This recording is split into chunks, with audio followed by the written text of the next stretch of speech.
Hey there folks, Kris Cunningham from Harcourts Cooper & Co with my weekly wrap on all things property here on the beautiful North Shore. Now last week the Reserve Bank surprised most people with a move to ease the loan-to-value credit controls that are currently in place. To sum it up briefly, banks will be able to lend to 5% more people looking to buy an owner-occupied home with less than a 20% deposit, increasing the current speed limit from 10% of the total lending to 15%. And for investors, the minimum deposit will actually be reduced from 40% to 35%. So first home buyers, this is good news, but still probably not quite the news that many have been wanting to hear, which is more likely a just simple reduction in the minimum deposit requirement for an owner-occupied home. However, your chances of being able to purchase with under 20%, even as low as 5 or 10%, will be better from the 1st of January next year.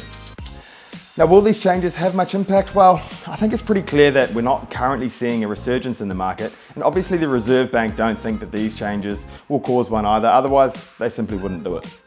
It's more likely that they, like many, don't want to see the market going down, and obviously these changes coming up, limiting immigration and offshore buyers, it makes sense to relax some of the rules that our locals face in order to balance things out and maintain the stable market.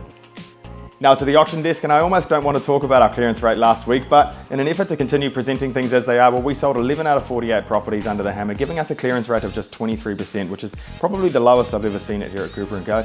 It's Thursday morning and we still don't actually have the results from B&T, so I'll include those next week, but let's quickly sum up what has probably been happening. In every update in November, I mentioned the rapid increase in new listings hitting the market. We went from over 1,500 listings on the shore at the end of October to nearly 1,900 by the end of November.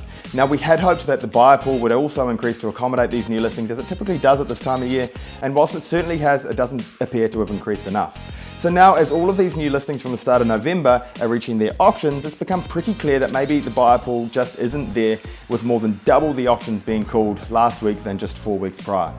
Now, I don't think this is a sign of anything ongoing, it's just a continuation of this lumpy market that we've been seeing all year. And the more important thing to note is that for the most part, and short of sounding like a broken record, prices are still stable, with opportunities presenting themselves on either side of the equation. And those properties that have sold, well, for the most part, they've sold for very fair prices, with a handful going crazy, again, on both sides of the equation.